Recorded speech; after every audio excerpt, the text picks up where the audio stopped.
Sand మీద ఆధారపడే వాళ్ళు, మరి ఎవరైతే కార్మికులు ఉన్నారో వాళ్ళు కూడా శాండ్ పాలసీ బాలేదు, వాళ్ళకి ఇంకా మెరుగైన పాలసీ కావాలని వాళ్ళు ఓట్లు వేశారనేది కూడా మనం నమ్మాల్సి వస్తుంది. ఇలా కార్మిక సంఘాల్లో మరీ ముఖ్యంగా ఎస్సీ ఎస్టీ బీసీ మైనారిటీల్లో లిక్కర్ ఒకటి, శాండ్ ఒకటి మనల్ని దెబ్బకొట్టుంటాయి.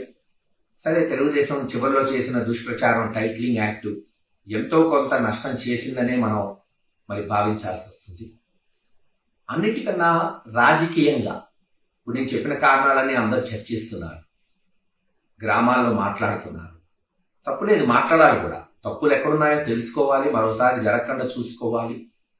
కానీ నేను ఒకటి చెప్పదలుచుకున్నా, ప్రతి నాయకుడికి కార్యకర్తకి, బహుశా తెలుగుదేశం వాళ్ళు వింటే వాళ్ళకి ఉపయోగపడిద్దేమో.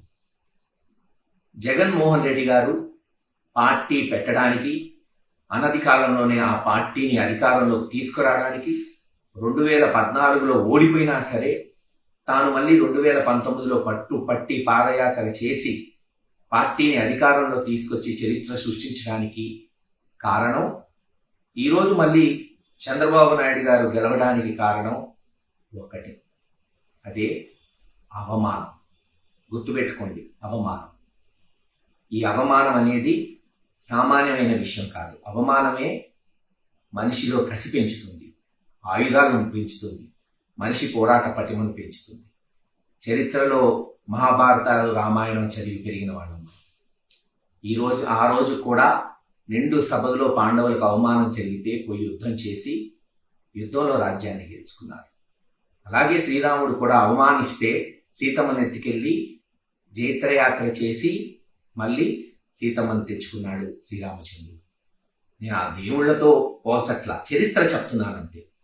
జగన్మోహన్ రెడ్డి గారిని కాంగ్రెస్ పార్టీ తీవ్రమైన అవమానాలు చేసి రాజశేఖర రెడ్డి గారి కుటుంబాన్ని, చివరికి జగన్మోహన్ రెడ్డి గారిని జైల్లో పెడితే కార్యకర్తల్లో కసి పెరిగింది, నాయకుల్లో కసి పెరిగింది, పట్టుదల పెరిగింది. నిరూపించుకోవాలనుకున్నాడు, నిరూపించుకున్నాడు.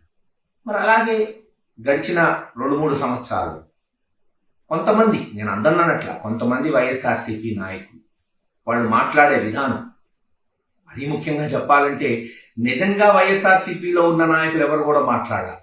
తెలుగుదేశం నుంచి వైఎస్ఆర్సీపీ పార్టీలో వచ్చిన ఒకళ్ళిద్దరు నాయకులు తెలుగుదేశం నాయకుల్ని, ముఖ్యంగా చంద్రబాబు నాయుడు గారిని అవమానించే మాటలు మాట్లాడటం, బహుశా ఆయన జైల్లో పెట్టడం కూడా ఒక అవమానంగా తెలుగుదేశం క్యాడర్ భావించుంటుంది.